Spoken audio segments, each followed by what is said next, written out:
इमरान खान की तजाद बयानी, धोखा दही खुलकर सामने आ गई। लॉन्ग मार्च का हिस्सा क्यों बने?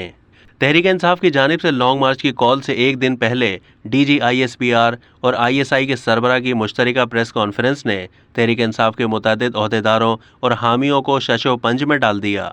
बहुत से अरकान पहले लॉन्ग मार्च के मकासद और नताइज के हवाले से इबहाम का शिकार थे, लेकिन इस प्रेस कॉन्फ्रेंस ने इमरान खान के बयानिए को शदीद नुकसान से दोचार कर दिया।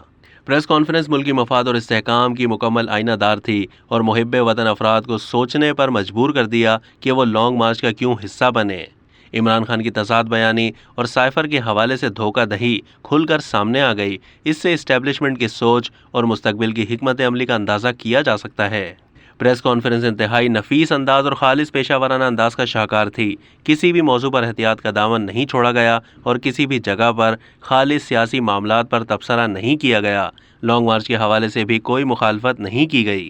तमाम हुकूमत समेत तमाम हलकों में वाज़ेह और ठोस पैगाम चला गया। हत्ता कि तहरीक इंसाफ के प्रो इस्टेब्लिशमेंट और एंटी इस्टेब्लिशमेंट को भी यह पैगाम मिल गया कि असल हकाइक क्या हैं। पंजाब की आवाम समेत तमाम मुल्क में फ़ौज की इज्जत और एहतराम और एक ख़ास तकद्दुस पाया जाता है। गो के फ़ौज की जानिब से रद्द अमल काफ़ी ताख़ीर से आया, जबकि तहरीक इंसाफ की जानिब से गुज़िश्ता कई महीने से फ़ौज और उसके सरबराह की जानिब से मज़मूम और खौफनाक मुहिम चलाई जा रही थी।